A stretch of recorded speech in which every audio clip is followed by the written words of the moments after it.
Wyoming Territory, July 1881. The wind rolled hard across the plains when Winona O'Connell ran for her life with a bloodied lip, a broken boot heel, and the law on her heels. She did not look back. Not when the town of Greyhorn disappeared behind her, not when the sheriff's voice cracked over the hills calling her thief and liar, and certainly not when she crossed the shallow river that marked the edge of his jurisdiction. She had been warned about Sheriff Alden Clary, but she had not believed the stories until the bruises turned real and her father's land was signed away under threat. She had nowhere to go. Just a satchel with a tin of peaches, a journal, and the deed he forged. Her father died the winter before, and she had stayed on the land out of stubbornness. That mistake nearly cost her everything.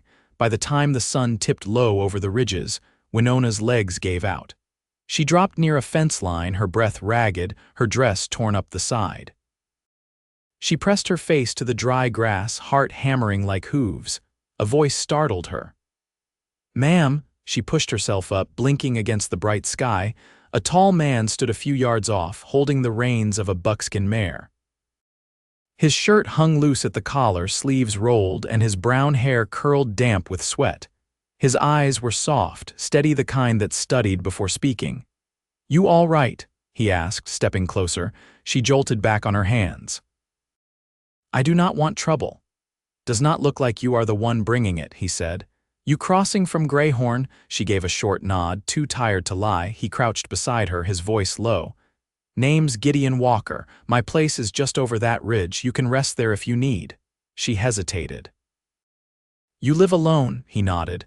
"No wife, no brothers, just me and some cows that do not listen well." Winona glanced toward the horizon. No one was following, not yet. "I can pay with work. I do not need charity." Gideon stood and extended a hand. "I do not give charity. Just decent things to decent folks." She took his hand. It was firm, warm, steadying. His ranch sat in a hollow beyond a cottonwood grove, quiet and sun-drenched. The house was small, with a lean-to barn and a corral that held 2 sleepy cows. He led her inside, where the air smelled of pine soap and coffee. He poured her water, real cool water from a well, and sat across the table without pressing her. Only after she had eaten did she speak. "The sheriff in Greyhorn is no lawman. He forged my father's land, said I owed back taxes, and when I protested, he—" She touched her lip, the bruise blooming dark. "He said I could pay him another way." Gideon's jaw tightened. He sat up straighter. "You get any closer to the county line, he will come after you, I know." "I will not let him." She looked up. "Why?" He met her gaze. "Because I have seen men like him, and women like you do not deserve to be hunted for surviving." That night she slept in the spare room. The sheets smelled of sun and cedar. She turned her face toward the window, watching stars blink through the curtains. For the first time in weeks, her shoulders dropped. Over the next few days, she helped where she could, washing tools, mending a saddlebag, bringing water from the well. Gideon never asked questions, just worked beside her with quiet patience. He moved like someone born to land and light, strong, simple, and kind. On the 4th morning, she found him fixing a fence post. Sweat streaked his neck, and a long scar traced the back of his hand. She stepped beside him, her skirt brushing the grass. "You were in the war?" she asked, nodding to the scar. He paused, hammer in hand. "Yeah, infantry, Georgia campaigns." She did not ask more. She just handed him another rail. He looked at her, a flicker of something in his eyes. That afternoon, she washed his shirt and left it drying near the barn. When he walked in bare-chested to fetch it, her heartbeat skipped. He caught her looking, but said nothing, just gave a small nod and walked past, the moment hanging warm between them. Trouble came 3 days later. She saw the dust cloud first a rider, fast, hard. By the time she ran to the porch, Gideon was already there, rifle in hand. The rider slowed, a deputy, badge dull, face smug. "Sheriff Clary sent me," he said. "Woman named Winona O'Connell's being charged with land fraud and fleeing arrest." Gideon stepped in front of her. "She is under my roof. You got a warrant?" The deputy spat to the side. "I got orders." "Then you ride back and tell Clary I said no." He wants her, he can come himself with papers. The deputy looked past Gideon, eyes landing on Winona. She is coming back, one way or another. Not today, Gideon said, voice like stone. The man rode off, but the threat lingered like smoke. That night, Winona stood by the corral, arms wrapped around herself. Gideon came up beside her, silent for a long time. "You do not have to stay," she said. "He will not stop." "I am not going anywhere," he said. She turned to him, eyes wide. "Why are you doing this?" He reached out, brushing a strand of hair from her face. "Because I want to, because you are brave, and because I think I care about you more than I should for how little time it has been." Her breath caught. "I care about you too," she said, voice barely a whisper. He kissed her then, slow and certain, like the start of something real. And in the quiet night, under the stars and the cottonwoods, she finally felt safe. The next morning broke gray and low with clouds, the kind that threatened rain without promising it. Gideon didn't mention the deputy or the warning, and Winona didn't ask if he'd slept at all. When she stepped out onto the porch, he was already by the barn, brushing down the mare with quiet focus. She crossed the yard, her skirt damp at the hem from the dew. "You think the sheriff'll come himself?" Gideon didn't pause. "If he does, he'll have to answer to the county judge in Sweetwater. That line's real, and I know how to hold it." She watched his hands move slow over the horse's flank. "You've dealt with men like him before." He gave one firm nod. "South of Cheyenne, there was a land broker tried to take my neighbor's claim. Sent riders to scare him off. I stayed through the night with a rifle across my knees until the man backed off. Did the neighbor stay? Long enough to see his first calf born, then he went east. Said he'd had enough of men playing God." She leaned against the stall rail. "And you stayed." "I don't like being chased off," he said, brushing a bit of straw from the horse's mane. They spent the rest of the morning apart. He took to repairing the smokehouse roof, and she walked the lower field, gathering kindling along the fence line. When she came back, she found a small stack of lumber near the porch and a set of tools laid out in neat rows. "You're building something?" she asked, setting down her bundle. He straightened from where he'd been sawing. "Thought I'd add a second coop. The hens are laying more than I expected, and you eat like someone who knows her way around eggs." She smiled, the wind tugging at her hair. "I grew up with hens. They never listened either." He chuckled, low and genuine. "Thought maybe you'd help me with the framing." She joined him without another word, and they worked side by side until the sun began to drop behind the ridge. Their arms brushed more than once, but neither pulled away. That evening, while the stew simmered, she sat at the table stitching a tear in one of his work shirts. He leaned in the doorway, arms crossed, watching her hands move with practiced ease. "You sew like someone who's done it for more than just mending." "My mother taught me. She wanted me to make dresses, dainty ones, but I never had the patience for ruffles." He shifted closer, his voice thoughtful. "You ever think of leaving the territory?" "Heading somewhere with real streets and glass windows," she shook her head. "I want land, soil under my nails, trees that grow where I plant them, not buildings stacked on buildings." He nodded slowly. "Then we're of the same mind." After supper, they sat on the porch. The first raindrops began to fall, soft and sparse. Gideon lit his pipe, the scent of tobacco curling between them. "It's strange," she said, watching the drops darken the dirt. "How a person can lose everything and still find a place that feels better than what they had." "You haven't lost everything." She looked at him, the weight of it all in her eyes. "Felt like I had until I got here." He didn't speak right away. "Then I know the feeling." She tilted her head. "What did you lose?" "Brother, younger than me. He stayed back when I enlisted, thought he'd take care of the land, got caught in a range war between old cattle lines. Wrong place, wrong time." "I'm sorry," he nodded once. "I don't talk about him. But I wanted you to know." The rain picked up, soft but steady. He stood, held out his hand. She took it, rising to her feet. He didn't let go. "I'm not used to wanting someone to stay," he said, "but I'd like you to." She looked down at their hands, then back into his eyes. "I'd like to, too." They didn't kiss that night, But when he closed the door behind her, she turned once to look at him, and the warmth in her chest felt like something beginning to bloom. The next morning, the sheriff arrived. Not with a posse, but with a single man and a paper folded in his vest. Gideon stood at the gate, rifle cradled but not raised. Winona stood behind him, hands clenched by her sides. Clary dismounted, his boots pressing into the mud. "You've made a mistake, Walker." "You brought a warrant?" Gideon asked. Clary held up the paper. "Signed by a judge 3 counties over." "It's real." Gideon took it, unfolded it slow. "This was filed under property law, not criminal. You're trying to seize what's not yours." Clary stepped forward. "She ran. That makes it criminal." "No," Gideon said, voice low. "That makes her smart." Clary's face curled, but he didn't draw. "You think you can keep her here? You think a fence and a borrowed gun'll stop the law?" "I think the truth's already ahead of you," Gideon said, holding out the paper. "I wired Sweetwater. A judge, there's opening a review on your land cases. You keep pushing, you'll be the one with charges." Clary snatched the paper back, jaw tight.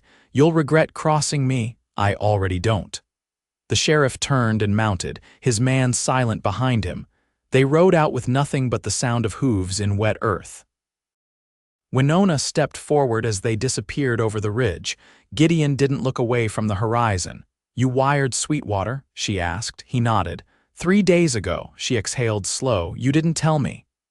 "I didn't want to promise something I couldn't deliver." She reached for his hand. "You delivered." He looked down at her fingers laced through his. Then he turned, pulled her close, and rested his forehead against hers. "This land's yours as much as mine," he said. "If you want it," she whispered, "I do." And this time, when they kissed, it was with no fear trailing behind them. 2 weeks passed with the steady rhythm of ranch life sunrises breaking in golden silence. Days shaped by work and long, quiet evenings that settled like a quilt over the land. The sheriff never came back.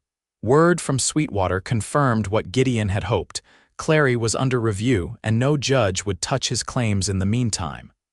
Still, Gideon kept the rifle cleaned and leaned behind the door, and Winona learned to shoot it. The first time she pulled the trigger, she winced at the kick, but her aim was true, and Gideon only said, "That'll do," with a nod that held more pride than praise. They didn't speak much of what lay behind. Instead, they built something forward.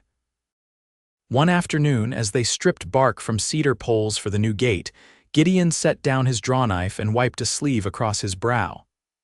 "You ever thought about planting?" Winona looked up, hands resting on the wood. "You mean a garden?" "No," he said, glancing toward the slope behind the barn. "Apples, maybe plums if the soil can bear it." She followed his gaze. The hill caught good sun, and the ground near the base stayed damp from the spring runoff.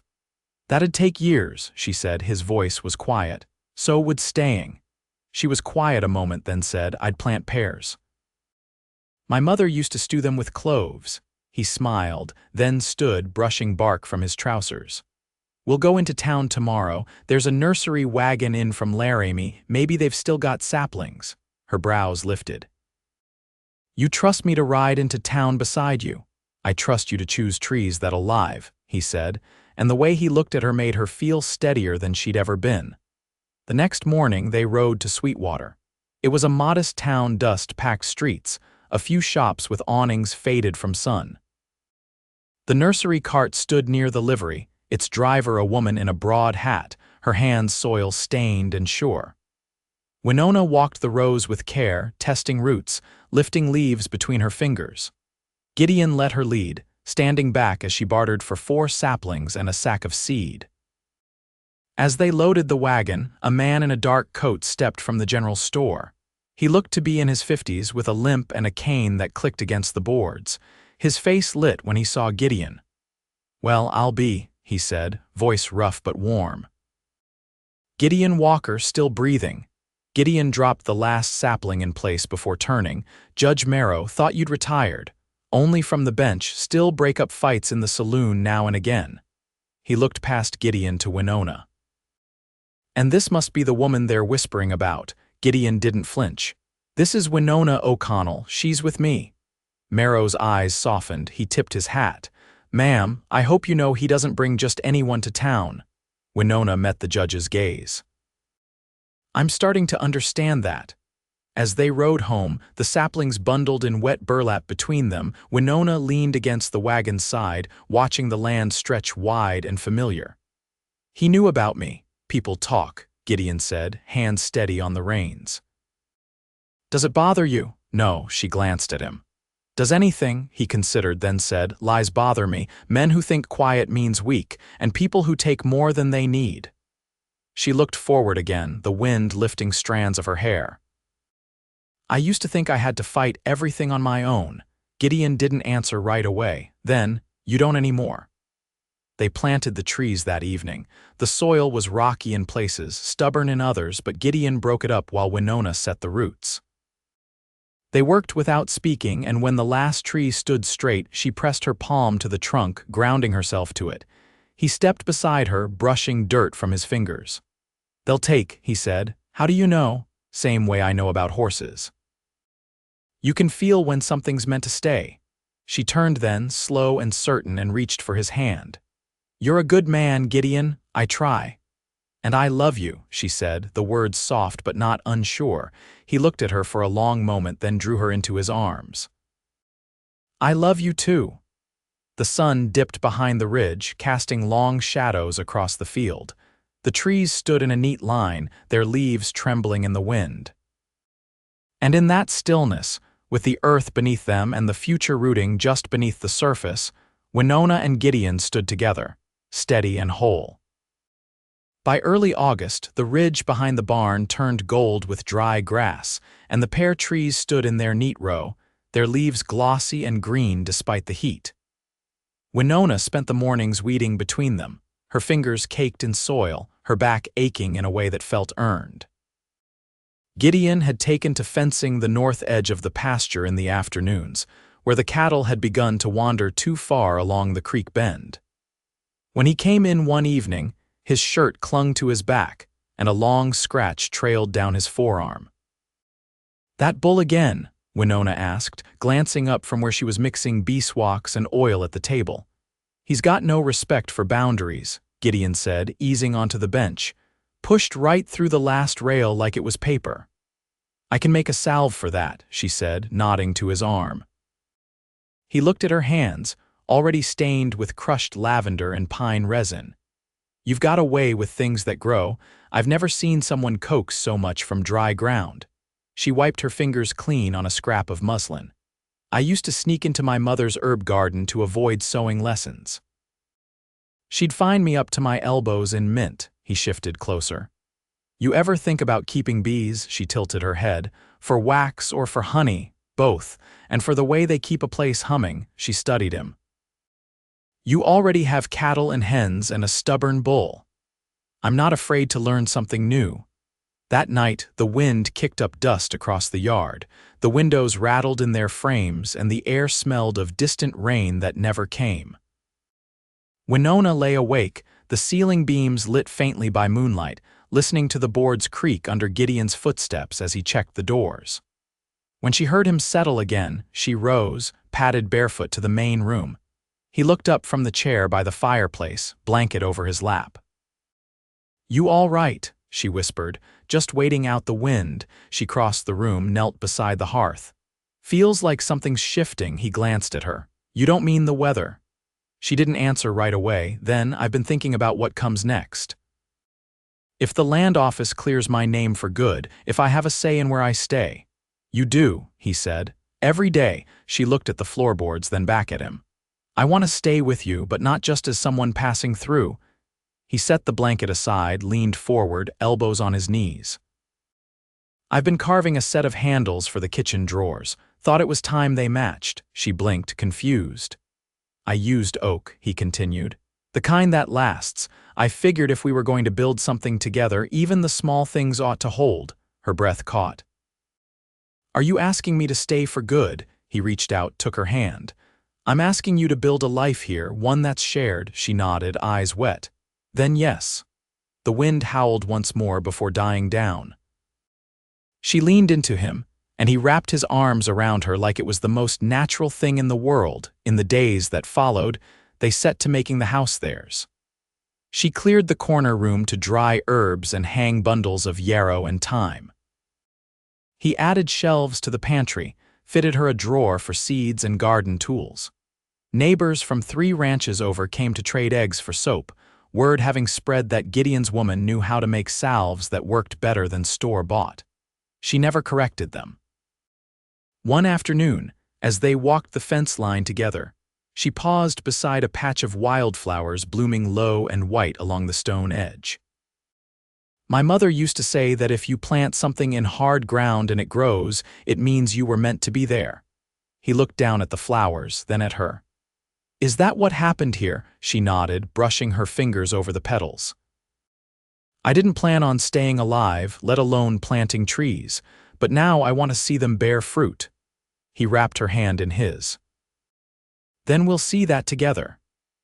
And as they turned back toward the house, with the sun warm on their backs and the ridge quiet behind them, they walked not as 2 people sharing space, but as one life unfolding steady, rooted, and whole.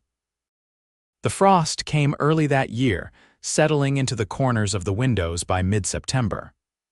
Mornings turned sharp and brittle, breath visible in the kitchen even before the stove was lit. Winona took to warming her hands over the kettle while Gideon split kindling just outside the door, the rhythmic sound of the axe grounding the house like a heartbeat. He came in one morning with a folded letter in his hand, the paper smudged where his gloves had dampened it. "Came through the post rider," he said, laying it on the table, "from Sweetwater, official seal." She dried her hands on her apron and opened it with care. As her eyes moved over the lines, her fingers stilled, then her shoulders loosened just a little. "They cleared it," she said. "No charges. No claim on the land. They struck Clary's filings completely." Gideon leaned on the table, watching her face. "So it's over," she nodded. "It's over." He didn't reach out, didn't speak again right away, but she saw the softening in his eyes, the way his stance eased. The danger had been quiet for weeks, but now it was gone in truth, not just by distance, but by record. Later that day, while he hitched the wagon for the last trip to the mill before snow, she went through the drawer where she kept her father's old ledgers. She pulled out the stitched cloth pouch she'd hidden there the day she arrived. Inside were 2 silver coins, a locket with her mother's initials, and a folded square of paper, her father's original deed. The ink had faded, but it was his hand. She traced the signature once, then tucked it back inside. When Gideon returned with fresh cut boards and a new iron pan, she met him by the barn. "I've been thinking," she said, pulling her shawl tighter, "about how we keep things." He glanced over the wagon. "You mean storage?" "I mean marriage." He turned to her fully, his face unreadable for a moment, then he stepped down from the wagon bed and came to stand in front of her. "I've thought about that too," he said. "I was waiting for you to bring it up.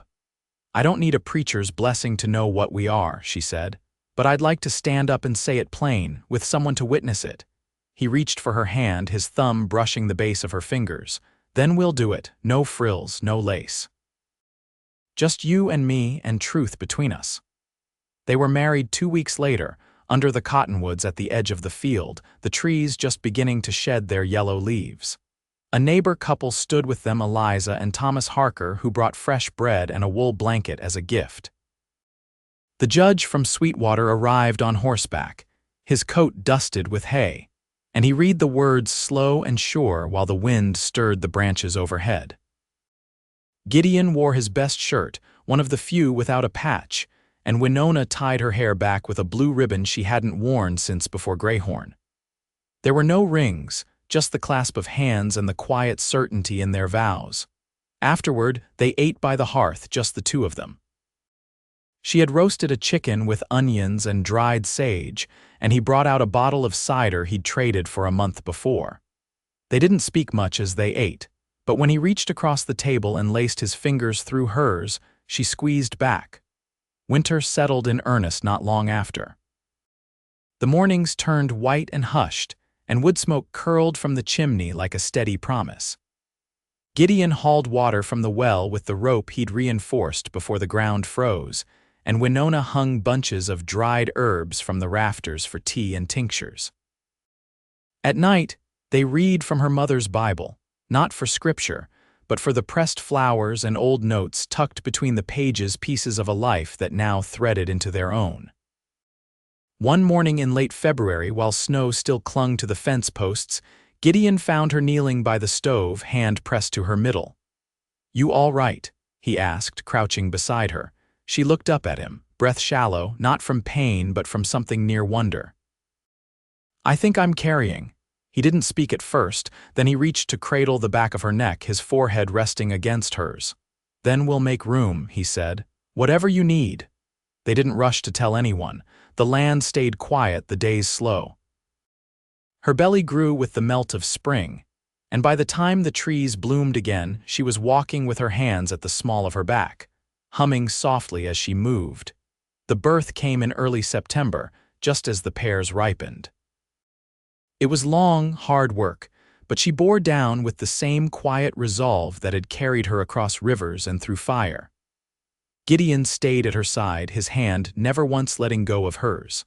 At dawn, their son let out his first cry, and Gideon wept without shame. They named him Elias, after Winona's father, and carved the name into the beam above the front door. Gideon carried him out to the field one morning, his coat wrapped around the infant's small form, and stood beneath the trees they had planted together. "These'll be his someday," he said. Winona nodded, one hand resting on Gideon's shoulder, the other on her son's back. "And he'll know what it means to grow from hard ground." Years passed. The house grew, room by room. The fence line stretched farther as they added more cattle and planted more trees. Winona's medicines became known clear to the edge of the county, and Gideon's quiet steadiness made him the man neighbors came to when they needed advice they could trust. Elias learned to walk between the rows of pear trees, his small boots kicking up dust. He rode his first horse at 6, and by 8 he could mend tack as well as his father. They taught him to tell the truth, to work with care, and to never take more than he needed. One evening, as the sun set behind the barn and the trees cast long shadows across the field, Winona sat on the porch with her sewing, and Gideon stood beside her sharpening a blade for the next day's work. Elias ran across the yard, his laughter echoing, a dog from the neighbor's litter trailing at his heels. Gideon turned to her, his voice low. "You ever think about what might have happened if you hadn't crossed that river?" She set her sewing aside, met his eyes. "I don't." "Because I did." He nodded once, then sat beside her, their knees touching. The light faded slow, the sky turning dusky and wide. They watched their son chase the dog toward the orchard where the trees stood strong and full, their branches heavy with fruit. And in that quiet, with the scent of earth and wood smoke in the air, they knew they had built something whole out of pain, out of grit, out of love that had never needed to shout to be true.